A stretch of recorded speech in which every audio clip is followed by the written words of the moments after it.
Amém, irmãos? Glória a Deus. Pegue sua Bíblia. Já vá se preparando, aperte os cintos. Vai ser uma bênção hoje, em nome de Jesus. E procure na sua Bíblia aí, Mateus, capítulo 8. Eu tenho certeza que ele não fugiu da sua Bíblia, ele está aí. Dá uma procurada. Mateus, capítulo 8.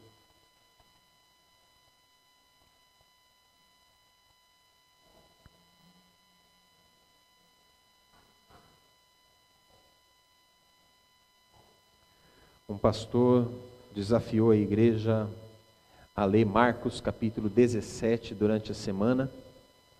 E quando chegou no final de semana, no outro domingo, ele falou assim: aqueles que leram Marcos capítulo 17 durante essa semana, por favor, queiram ficar em pé. Aí metade da igreja ficou em pé e a outra metade ficou sentada. Ele falou: agora vamos levantar e orar por esses irmãos que são todos mentirosos, porque Marcos só tem 16 capítulos. Né? Então, você precisa prestar atenção nas coisas. Olha, Mateus capítulo 8, amém? Versículo 18. Quando Jesus viu a multidão ao seu redor, deu ordens para que atravessassem para o outro lado do mar. Então, o mestre da lei aproximou-se e disse: Mestre, eu te seguirei por onde quer que fores. Jesus respondeu: as raposas têm suas tocas e as aves do céu têm os seus ninhos, mas o Filho do Homem não tem onde repousar a cabeça. Outro discípulo lhe disse: Senhor, deixa-me ir primeiro sepultar meu pai. Mas Jesus lhe disse: siga-me e deixe que os mortos sepultem os seus próprios mortos. Até aí, vamos orar? Pai, a tua palavra é vida, ela é espada, ela também vai ao ponto de dividir alma, espírito e junta e medula. Senhor, que nessa noite não seja diferente, mas que o teu Espírito Santo, fazendo uso da tua palavra na nossa vida, possa vir com graça e com poder e nos orienta, Senhor. Nós não queremos ser nécios, mas queremos ser não só ouvintes da tua palavra, mas praticantes também. Nos ajuda, Senhor, em nome de Jesus. Que a tua boa mão esteja conosco nessa hora, em nome de Jesus. Amém. Amém? Queridos, se você está anotando, por favor, escreva assim: o preço do discipulado. Esse é o tema da mensagem de hoje, o preço do discipulado. E quando eu estiver falando sobre o discipulado, por favor, preste atenção, porque tem horas que eu vou me referir ao discipulado, um a um, esse que nós fazemos normalmente aqui na igreja. E aqui vai uma exortação: se você não tem o seu discipulador, por favor, procure alguém para discipular você. Se você está meio assim, capengando no seu discipulado, pegue firme, vá, faça o seu discipulado, porque é de extrema importância espiritual para a sua vida. Então tem horas que eu vou estar me referindo a esse discipulado 1 a 1, ao MDA, que a gente já conhece, e tem horas que eu vou estar me referindo ao discipulado de Jesus, que é esse preço do discipulado que a gente paga. Nos dois a gente vai pagar preço. Nos dois a gente vai pagar preço. Então eu queria que você prestasse bastante atenção sobre isso, tá? Que é de extrema importância para a nossa vida. Qual é o preço do discipulado? Qual é o preço do discipulado? Jesus exortou os seus seguidores a calcularem o preço antes de segui-lo. É interessante isso, né? Qualquer um de nós realmente precisamos pensar sobre o preço que a gente paga para seguir a Jesus. Qual é o preço que a gente tem pagado, né? Se estamos dispostos a segui-lo, será que a gente não tem que calcular esse preço? Ou se realmente estamos dispostos a segui-lo, não importa o preço que a gente tem que pagar? Martinho Lutero, que foi o grande reformador, ele disse o seguinte: uma religião que não dá nada, não custa nada e não sofre nada, não vale nada. Uma religião que não dá nada, não custa nada e não sofre nada, não vale nada. O mundo, queridos, esse lugar que a gente está, não o sistema de pensamento que rege esse planeta, mas esses países, né, o mundo físico, tem sido um lugar difícil de seguir a Jesus. Sabe por quê? Olha as seguintes estatísticas da Enciclopédia Evangélica Mundial. Desde a morte de Jesus, há pouco mais de 2000 anos, 43 milhões de cristãos se tornaram mártires. Desses 43 milhões, 50% deles foi somente no século passado, né, de 1901 até o ano 2000. 50%, ou seja, mais de 22 milhões de cristãos se tornaram mártires somente no século passado. Hoje, mais de 200 milhões de cristãos enfrentam perseguição por dia. Mais de 200 milhões. 60% desses são crianças. São crianças. Todos os dias, talvez você não ouça falar mais, todos os dias mais de 300 pessoas são mortas por causa da sua fé em Jesus Cristo. Todos os dias. Talvez a gente ouça casos como daquela sudanesa que foi condenada à morte, grávida de 8 meses, e foi condenada à morte, porque ela se converteu ao cristianismo. O marido era muçulmano, ela se converteu ao cristianismo, ela foi julgada e ela foi condenada à morte. Mas, graças a Deus, hoje saiu uma sentença revogando essa sentença de morte. Contudo, não se falou nada das 100 chibatadas que ela ia levar. Ela ia levar 100 chibatadas e depois ia ser condenada à morte. Só que essas 100 chibatadas podem matá-la. Então, temos que orar por essa mulher. Eu não sei pronunciar o nome dela, mas temos que orar por ela. Ora, coloca diante do Senhor. Senhor, coloca essa mulher diante de Ti. Olha só que coisa interessante. O comediante russo Yakov Smirnoff, ele viajou pela primeira vez aos Estados Unidos e ele ficou impressionado pela variedade de produtos instantâneos disponíveis nos mercados americanos. E ele diz o seguinte: na minha primeira viagem de compras, eu vi leite em pó. Basta adicionar água, você tem o leite. E eu vi suco de laranja em pó. Basta adicionar água, você tem suco de laranja. Café instantâneo, chá instantâneo, sopa instantânea, macarrão instantâneo. Tudo é instantâneo. Isso que é país. Tudo é instantâneo. E olha que coisa interessante. Por causa dessa mentalidade, até o cristianismo se tornou instantâneo. Em um lugar ao longo do caminho, nós fomos convencidos de que ser cristão era fácil. É um caminho fácil a ser percorrido. Basta adicionar água e voa lá, cristianismo instantâneo.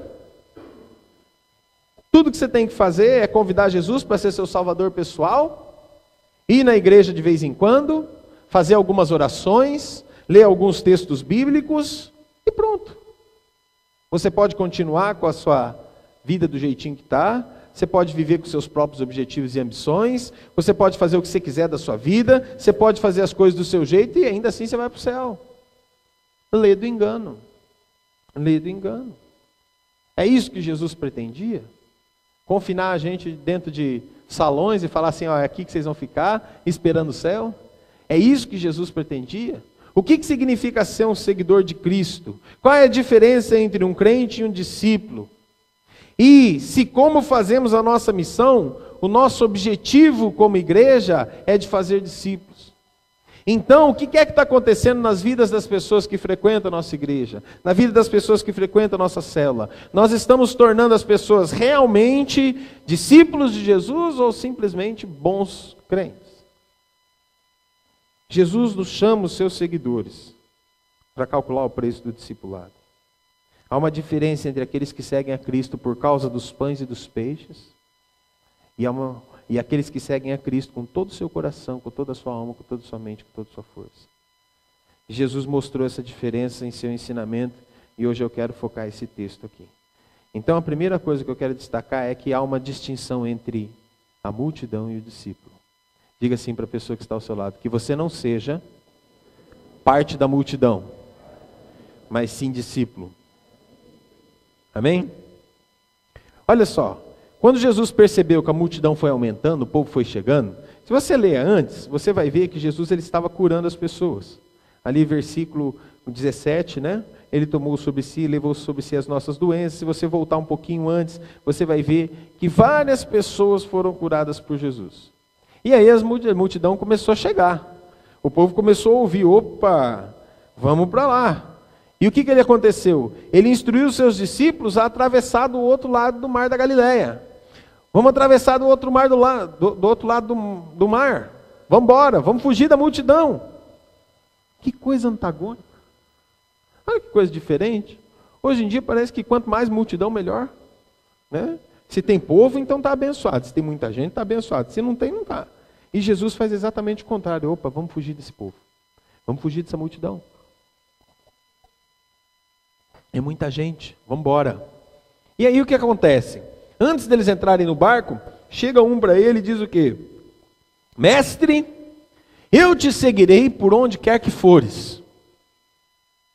Jesus parou, olhou para aquele camarada, era um mestre da lei, e Jesus disse para ele: as raposas têm as suas tocas para viver, as aves dos céus têm os seus ninhos, mas o filho do homem não tem casa. Não tem casa própria, não tem um lugar para reclinar a cabeça. Outro discípulo disse o quê? Senhor, deixa primeiro eu voltar e sepultar o meu pai, enterrar o meu pai. E Jesus disse para ele: vem agora, me siga agora, que aqueles que estão mortos cuidem dos seus próprios mortos. Olha que coisa interessante. Então, quando Jesus percebeu que a multidão foi chegando, ele instrui seus discípulos: vamos para o outro lado. E Jesus foi ministrar perto de Cafarnaum, ele curou muitas doenças, expulsou muitos demônios, ele havia pregado e ensinado o povo, muitos o seguiram, pressionando ele contra a praia. Você imagina a situação. Poxa, esse homem tem tudo. Ele não só multiplica pão e peixe, mas ele cura doenças, ele expulsa demônios. É esse homem, é esse cara.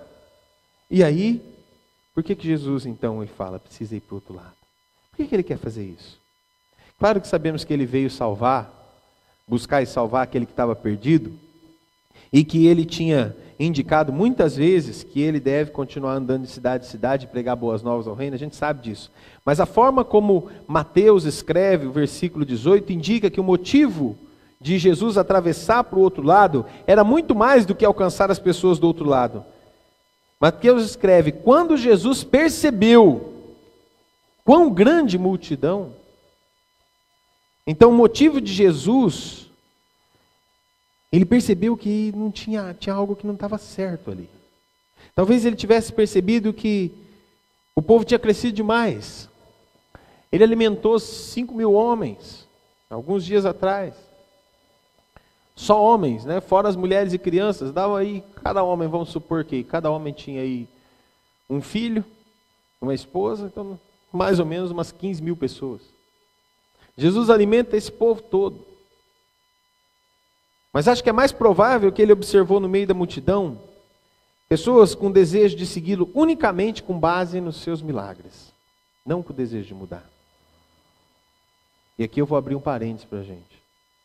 A gente tem visto muito isso na igreja brasileira hoje. As pessoas vão atrás dos milagres. Elas não vão atrás de Jesus. Elas querem saber o que Jesus pode dar, não o que ele é. Fecha parênteses. A multidão estava animada sobre o que Jesus podia fazer por ela, mas eles não tinham um coração para tornar-se como Jesus. Há uma diferença entre a multidão que encontramos no nosso país hoje, mais de 50 milhões de crentes, e aqueles que são realmente discípulos dedicados a Cristo. Então, algumas diferenças que a gente observa. Primeiro, a multidão amou Jesus e procurou a ajuda dele e aquilo que ele poderia trazer para as suas vidas. Não há nada de errado nisso em primeiro lugar. A maioria de nós viemos para a igreja por causa daquilo que Jesus pode oferecer.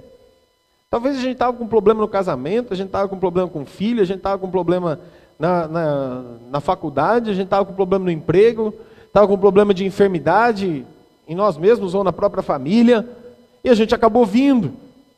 Mas quando a gente chegou na presença do Senhor, a gente descobriu que Ele quer muito mais do que nos curar, nos salvar e nos libertar. Ele quer ser o nosso Deus, o nosso Senhor. Então Jesus ama as pessoas e Ele cuida dos ferimentos. Ele veio como um médico, restaurou a saúde de muitas pessoas. Mas os discípulos tinham saído do patamar de seguir a Jesus com uma fome por seus milagres, para o patamar de seguir a Jesus com uma fome por Deus. É diferente. Eles queriam mais do que apenas Jesus podia fazer por eles. Eles queriam o próprio Senhor. Não era uma bênção que eles queriam, mas eles queriam aquele que dá a bênção.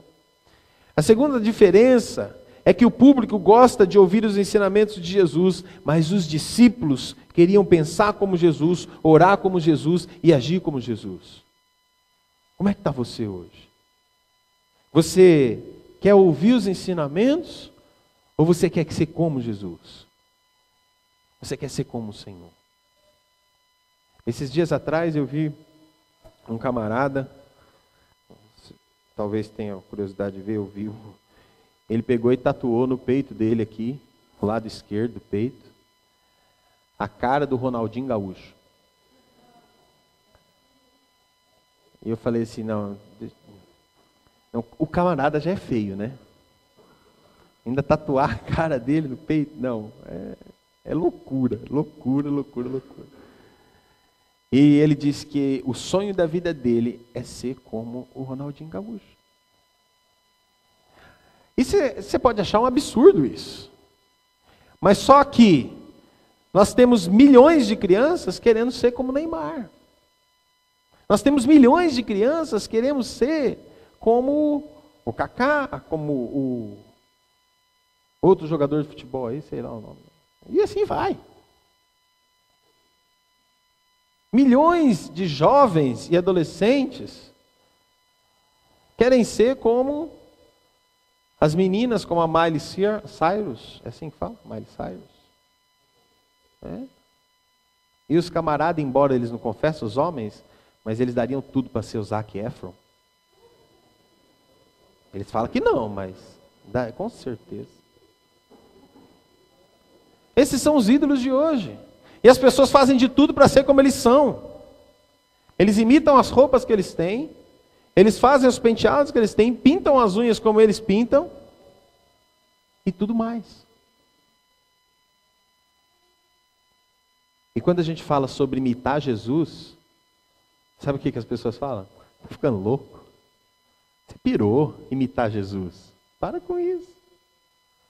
Para com isso. A multidão queria um Salvador para resgatá-la de todos os seus problemas. Os discípulos ansiavam por um rei para governar as suas vidas. A multidão recebeu o que eles precisavam de Jesus e em seguida continuou com as suas vidas. Os discípulos desistiram de tudo que eles tinham para estar com Jesus e acompanhá-lo em seu trabalho.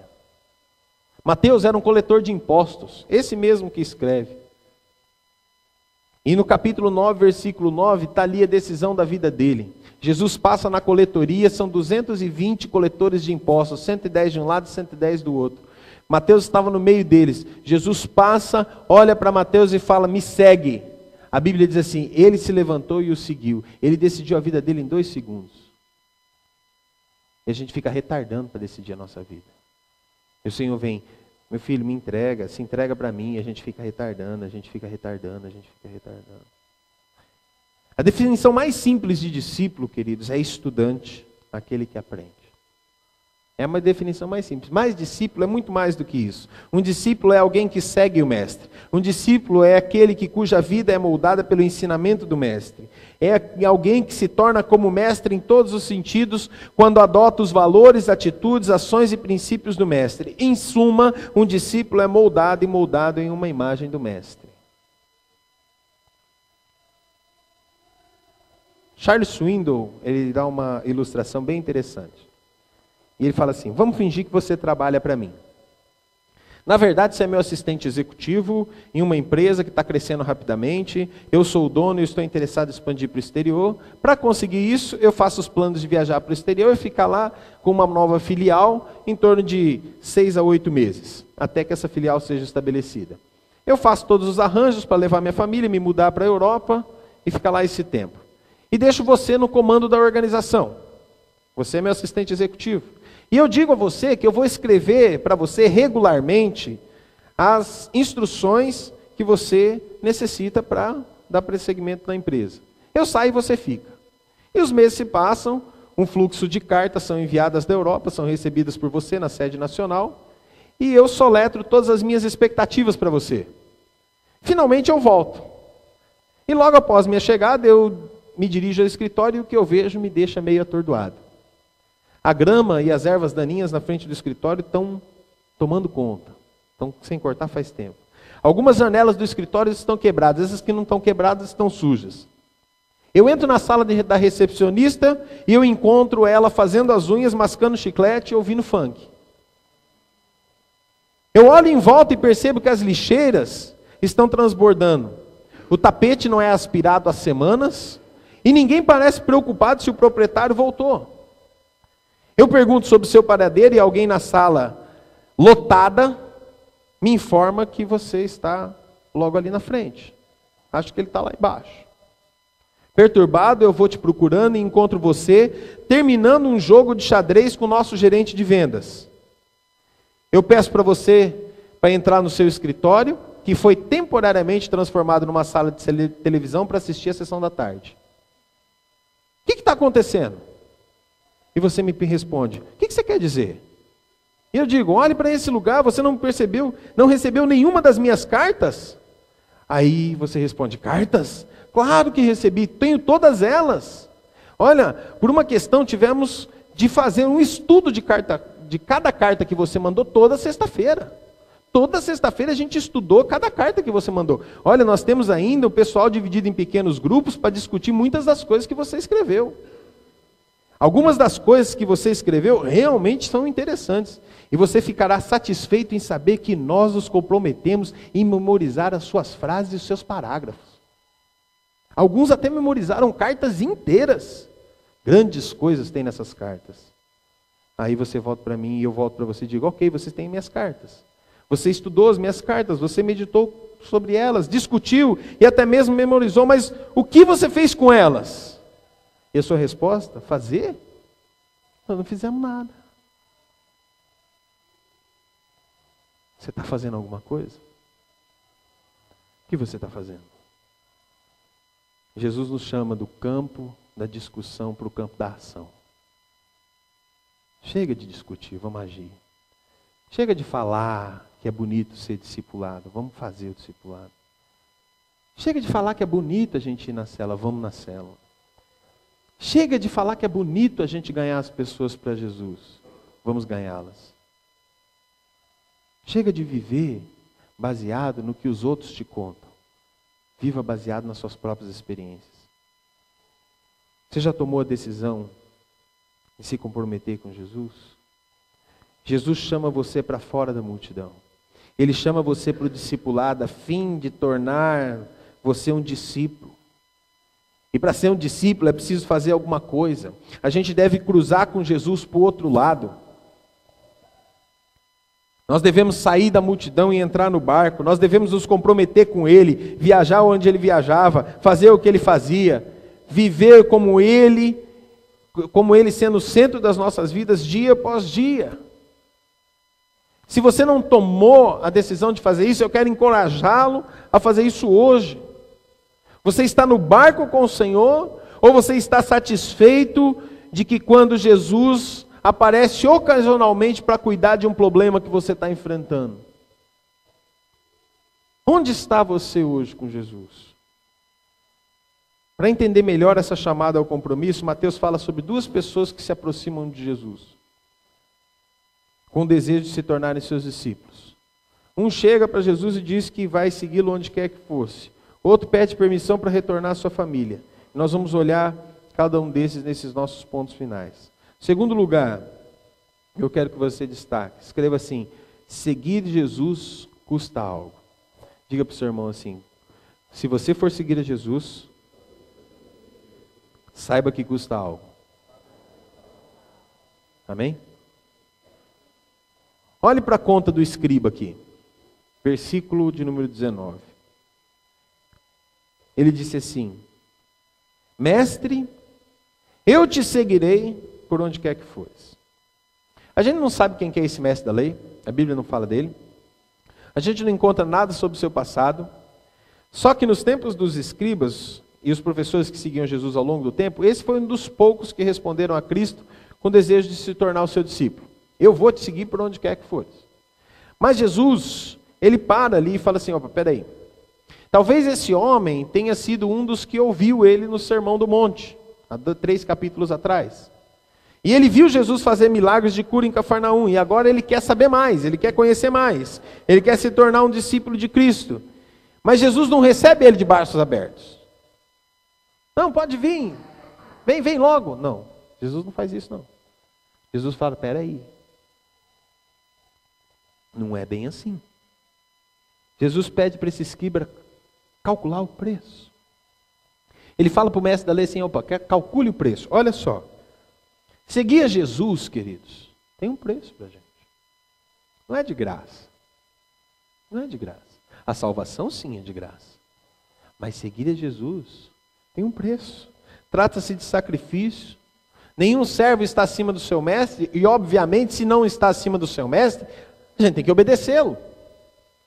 Se Jesus foi rejeitado, perseguido, criticado e até mesmo morto, os discípulos de Cristo não deveriam esperar um tratamento melhor. Mas o que a gente vê hoje em dia é, se eu for para Jesus, tudo que está acontecendo de ruim na minha vida vai virar bom. Vai ser um mar de rosas, vai ser tudo transformado, vai ser tudo. Querido, não é assim que a coisa funciona. A Bíblia diz que mesmo que eu ande pelo vale da sombra da morte, você vai andar, vai ter momentos que vai ser vale de sombra da morte. Mas mesmo que você ande em vale de sombra da morte, você não precisa temer porque o Senhor está contigo. A vara dele e o cajado dele te consolam. Essa é a diferença. Quem não tem Cristo, quando está no vale da sombra da morte, está sozinho. Aquele que tem Cristo não está sozinho. Jesus não tinha nada, ele desiste da sua casa, ele desiste da sua renda. Jesus trabalhava? Trabalhava, ele era carpinteiro. Ele desistiu da sua casa, da sua renda, ele não tinha móveis, ele não possuía um carro, ele não possuía nem um cavalo. Até a jumenta que ele entrou, o filho da jumenta que ele entrou em Jerusalém era emprestado. Era 0 quilômetro, mas era emprestado. As únicas posses que ele teve na vida foi as roupas que ele usava. E sabe o que aconteceu? Quando ele morreu, pegaram as roupas dele e jogaram sorte sobre a roupa dele. Vamos ver quem fica com o quê. Ele viveu uma vida de serviço aos outros. Ele foi pressionado por uma multidão de pessoas que queria ajuda. Ele passou muitas noites sem dormir em oração. Ele dependia de Deus Pai para cada necessidade física dele. Mesmo os animais, Jesus diz, tem um lugar para chamar de seu, mas eu não tenho casa. Sua casa estava no céu com o Pai. Como seguidores de Cristo, irmãos, nós nos tornamos peregrinos e estrangeiros nesse mundo. Vivemos num planeta que não é a nossa casa. Nossa casa está no céu com Deus. Ele foi nos preparar a morada. Nós passamos por essa vida e o que pensamos que possuímos não é realmente nosso. Pertence ao Senhor e nós somos simplesmente mordomos, despenseiros da graça de Deus. Para ser um discípulo de Cristo significa que você deve estar disposto a sacrificar muitos dos prazeres desse mundo. Você deve estar disposto a sofrer por amor de Cristo. Você deve estar disposto a morrer para si mesmo e viver para os outros. Você deve estar disposto a tomar a sua cruz diariamente e segui-lo. Você está disposto a pagar esse preço? Dietrich Bonhoeffer, o cristão que se levantou contra os nazistas e foi para um campo de concentração e morreu lá em 1945, ele coloca desta forma: a cruz é colocada sobre cada cristão. À medida que embarcamos no discipulado, nos rendemos a Cristo em união com a sua morte, nós damos as nossas vidas até a morte. A cruz não é um fim terrível para um temente a Deus e uma vida feliz de outra maneira, mas a cruz se encontra no início da nossa comunhão com Cristo. Quando Cristo chama um homem, Ele chama para vir e morrer. Morrer para você mesmo, a fim de que você possa viver para Deus. Morrer para os seus desejos, a fim de que você possa viver para Deus. Hoje, a coisa se inverteu. Charles Allen, no seu livro A Psiquiatria de Deus, ele diz o seguinte: hoje queremos as bênçãos de Deus sem a dor da purificação que vem dele. Olha só que interessante. Eu tive um período da minha vida, não só da minha vida, mas foi da família toda, porque atingiu a família toda. saía na gente, em mim, na Mércia, na Sara. O Lucas não tinha nascido ainda. Alguns furúnculos, grandes. E vários. Quando acabava de sair em mim, saía na Mércia. Quando acabava na Mércia, saía na Sara. E foi assim por um período de uns 2 anos. Então, você imagina. E era terrível, a dor era terrível. Quando começava a apontar aquele furúnculo, gente, era noite sem dormir, era terrível. Mas todas as vezes que a gente chegava no médico, ele dizia o seguinte: olha, tem que esperar madurar, você tem que aguentar a dor. Tá bom. A gente aguentava madurar o negócio. E a dor ficava cada vez mais insuportável, dependendo de onde que nascia, então. Beleza, esperava madurar. Porque a gente pensava que estava terminado, né? Madurou, acabou. Não, estava só começando as dores. Aí, a gente ia para fazer a limpeza do lugar. A pele era cortada e aquele negócio era espremido. Não pegava anestesia. Então, era na raça mesmo. Muitas vezes, um dos últimos que deu na Sara foi no olho. Em cima do olho. Foi terrível. Terrível. A Sara talvez nem lembre disso. Mas foi uma das... Eu não sei quem que sentiu, lógico, ela sentiu muito mais dor do que eu, né? A dor dela era no corpo, a minha era na alma, porque eu que tive que segurar ela para o médico drenar o olho dela. Você não tem noção. Olha que coisa interessante. Para nos curar, Deus precisa mexer na ferida. É a mesma coisa. Está doendo? Deus vai mexer na ferida. Ah não, Senhor, se vai mexer na ferida eu não quero. Mas então não tem cura. Dá para entender isso? Como é que você quer a cura de Deus se você não deixa Ele tocar na ferida? Como é que você quer algo que Deus faça na sua vida se você não quer que Ele deixe tocar no problema? Não, no problema não toca não. Ou então, quando alguém toca no problema na sua vida, seja o seu discipulador, seja o seu pastor, seu líder de célula, seja quem for, você fala assim, ó, eu não te dei autorização para você tocar na minha vida. Ah, é? Ah, é? Verdade? Você vai ser curado como? Como é que você vai ser curado? Tiago 5,16, querido, confessai os pecados uns aos outros e orai uns pelos outros para serem curados. Não tem outro jeito de curar pecado. Não tem. É confessar e receber oração para ser curado. Não tem outro jeito. Pergunte para quem já foi curado.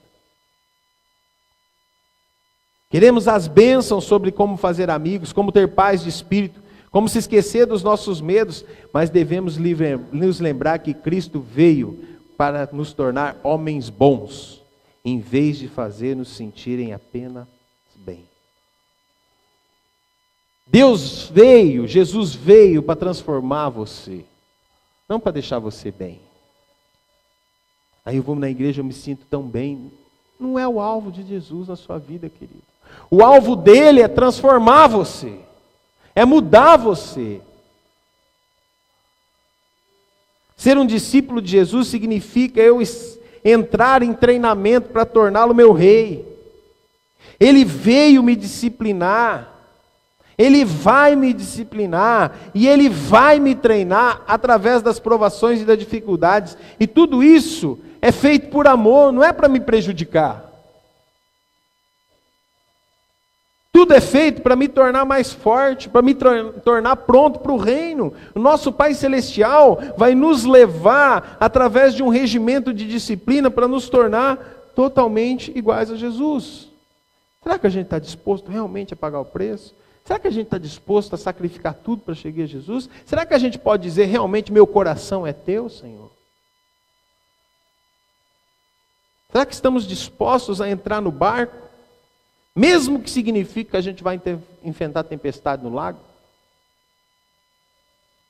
A ilustração final vem de um discípulo que desafiou a atravessar. E Jesus desafiou ele a atravessar. Alguns especulam que esse discípulo era Tomé, outros falam que ele talvez seja Felipe. Será que eles estavam dispostos a pagar o preço e seguir a Jesus, não importando qual fosse o preço? No Evangelho paralelo, lá em Lucas 9, nós vemos que Jesus se aproximou desse discípulo e lhe pediu para segui-lo. Mas o discípulo tinha uma desculpa. Terceiro lugar, então. Diga para a pessoa que está ao seu lado assim: quando Jesus te chama, não hesite. Olha só que coisa interessante. Outro dos discípulos disse: Senhor, deixa primeiro ir para casa enterrar o meu pai. Jesus vira para ele e diz o quê? Siga-me agora. Deixe os mortos sepultarem seus próprios mortos. Você fala assim: nossa, Jesus foi grosso aqui, né? Oh, Jesus foi muito cruel. Imagina, puxa vida, o rapaz queria só enterrar o papai dele, né? E agora Jesus dá uma resposta dessa. Olha que coisa interessante. Nas culturas orientais, os mortos eram enterrados dentro das primeiras 24 horas. O mais provável a acontecer aqui é que o pai desse homem não tinha morrido. Certamente Jesus poderia ter esperado algumas horas ou o dia seguinte, se fosse esse o caso. Mas a frase usada por esse homem era uma figura comum no Oriente Próximo, de expressão que se refere à responsabilidade de um filho para ajudar o seu pai no negócio da família, até que o pai morra e a herança seja distribuída. Obviamente, tal compromisso pode demandar um período de tempo longo. Se o pai for jovem, talvez 20, 30, 40 anos. E a expressão ainda é usada no Oriente até hoje. Um missionário convidou um jovem turco rico para ir com ele em uma viagem à Europa, durante o qual esse missionário pretendia discipular o jovem. Quando o jovem respondeu que ele deveria enterrar o seu pai, o missionário ofereceu a sua simpatia e expressou surpresa quando ele descobriu que o pai não tinha morrido. E o jovem explicou para ele que seu pai estava vivo e saudável e que a expressão sepultar o meu pai simplesmente significava ficar em casa e cumprir com as suas responsabilidades familiares até que seu pai morresse e ele recebesse a sua parte da herança. Ou seja, eu vou depender da minha herança, não vou depender de fé. Para que eu vou depender de fé se eu tenho a minha herança? Para que eu vou depender de fé se eu tenho meu dinheiro? Não, Senhor, deixa eu primeiro sepultar o meu pai. Esse cara, em nossa história, ele queria ter certeza de estar por perto quando o testamento fosse lido. Vamos supor que ele tivesse alguns irmãos e os irmãos queriam, roubá-lo. Não, eu preciso estar por perto. Eu não sei ainda. Ele disse: olha, Jesus, eu confio em você, mas para cobrir as minhas apostas, eu quero cobrir com a minha herança, não com fé. É a minha herança que importa. A resposta dada por Jesus indica que quando Ele nos chama, Ele espera que a gente obedeça sem demora. A palavra siga-me aqui está num presente imperativo, ou seja, Jesus está dizendo literalmente para ele: eu quero agora, eu quero hoje que você se torne meu discípulo. O chamado de Jesus, meus irmãos, vem antes de qualquer chamado nesse mundo. Qualquer um deles. Nossa obediência a Deus deve ter prioridade a qualquer coisa que a gente vai fazer, qualquer obrigação ou dever que possamos sentir que temos. Jesus não quer que a gente deixe a nossa família, mas muitas vezes as nossas famílias estão nos puxando para longe do Senhor. E quando há um conflito, se a gente deve decidir entre a nossa família e entre o Senhor diz claramente: decida por mim. Decida por mim.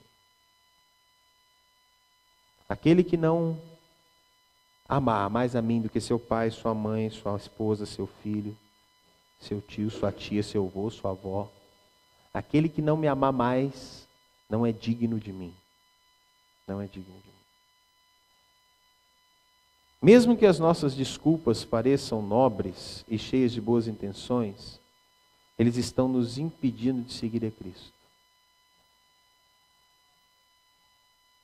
Você pode dar as desculpas mais lindas possíveis. Se está impedindo você de seguir a Cristo, está errado. Precisamos mais da atitude do rapaz que correu uma corrida de 1000 metros por sua escola numa competição. O juiz disparou o sinal, ele saiu correndo. E um dos melhores atletas, saltou para a liderança. Quando a corrida acabou, ele tinha quebrado o recorde estadual. Apenas alguns corredores terminaram a corrida, mas a maioria desistiu quando viram que não podia vencer. A equipe de campo começou a trazer os obstáculos para a próxima corrida. Então, um dos juízes gritou o seguinte: tire os obstáculos do caminho, porque a corrida ainda não acabou. Olhem! E eles viram então um corredor ofegante, fazendo a curva. Impressionante! Impressionante. Nos últimos 100 metros, ele estava capengando. E quando ele cruzou a linha de chegada, ele literalmente caiu. E ele moeu seu rosto contra a pista de concreto. Um dos juízes saiu para socorrer o menino. Quando chegou lá, virou ele estava de cara no chão, virou ele de costas, tirou um lenço, limpou o sangue da boca dele e falou assim: meu filho, o que você está fazendo? Por que você não desistiu? Por que você está tentando chegar de qualquer maneira? Aí o rapaz explicou, entre a sua respiração, que a sua escola tinha um bom atleta que tinha ficado doente alguns dias antes. E o treinador prometeu ter um atleta em todos os eventos, e por isso ele pediu para o rapaz correr a prova. E aí o juiz virou para ele e falou: bem, filho, mas então, por que você simplesmente não parou quando você viu que tinha perdido? Aí o rapaz respondeu para ele: ô juiz, ele não me enviou aqui para desistir. Ele não me enviou aqui para ganhar. Ele me enviou aqui para correr. E eu corri. Esse é o coração do discípulo. Você não precisa chegar em primeiro lugar. Você tem que chegar. O importante é chegar lá. Pode ser que tenha outros que cheguem na sua frente, não tem problema. Esse menino fez exatamente o que o seu treinador lhe pediu de fazer, independente do preço, se alguém estava vendo isso ou fazendo isso. Às vezes, esse compromisso de seguir pode vir seguido de um grande preço. E eu quero terminar com uma história. Um jovem de 18 anos chamado Mohan Shahzad. Ele cresceu no Paquistão fazendo tijolos por menos de $1 por dia. Para libertar-se dessa quase escravidão, ele começou a vender literatura cristã aos trabalhadores dos fornos de tijolos. No final de setembro de 2012, Mohan estava voltando de bicicleta para sua casa depois de um dia de venda de literatura, e 2 homens com rostos cobertos saltaram de um matagal. Um deles trazia uma pistola na mão, outro trazia um machado. Mohan parou bruscamente para evitar uma colisão. Esse que estava com a pistola apontou para ele e exigiram que Mohan parasse de distribuir literatura cristã. E Mohan se recusou. E o homem que estava com um machado, com um golpe só, ele cortou o braço esquerdo de Mohan. Eles fugiram e deixaram Mohan se contorcendo de dor na estrada. Chegou ajuda, Mohan foi levado para o hospital mais próximo junto com seu braço, mas os médicos inexperientes e mal equipados não poderiam colocar o seu braço esquerdo de volta. Seguiram-se meses de cuidados médicos inadequados, infecção hospitalar e tudo mais que tem direito, até que um ministério cristão providenciou os cuidados médicos que Mohan necessitava.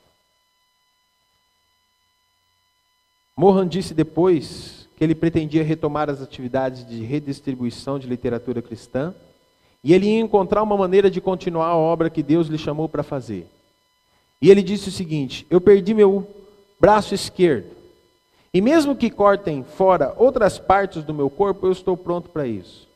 Eu vou continuar com o meu trabalho, mesmo que a morte seja o resultado. Construir o reino do Senhor é a missão da minha vida. Será que você consegue perceber o contraste dessa atitude com a atitude do discípulo que queria ficar em casa até que o pai morresse e ele recebesse a herança? Qual é digno de ser chamado discípulo de Jesus?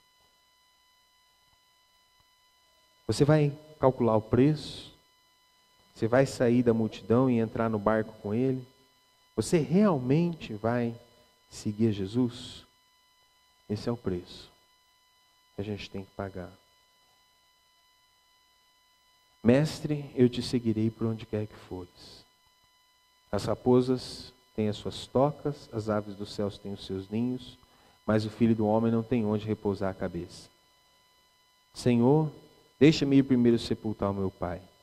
Siga-me e deixe que os mortos sepultem os seus próprios mortos. Amém? Vamos orar?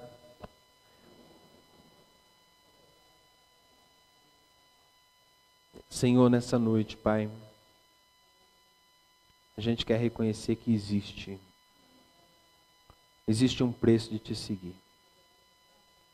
E esse preço, Senhor, ele não é fácil de ser pago, não.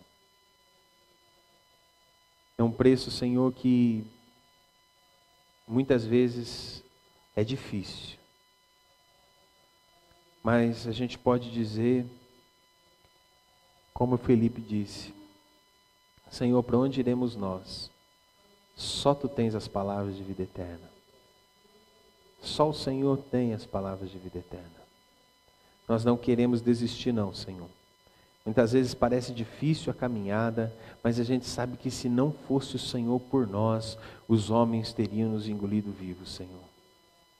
Se não for o Senhor por nós, Pai, se não for o Senhor estendendo a mão sobre nós, nos ajudando na caminhada, a coisa se torna muito mais complicada.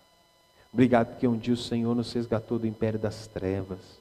Obrigado porque um dia éramos cegos, mas hoje nós vemos. Obrigado, Senhor, porque hoje nós temos alegria no coração. Hoje nós temos paz mesmo em meio às tribulações. Hoje nós temos fé. Hoje nós temos esperança. Hoje nós nos sentimos amados. Obrigado, Senhor. Obrigado pelo preço que o Senhor pagou por nós naquela cruz. Nada podia ser pior do que aquela morte. Mas o Senhor se rendeu por amor de nós. Obrigado, Senhor. Obrigado por isso. Em nome de Jesus, Pai. Em nome de Jesus. Amém? Vamos ficar em pé?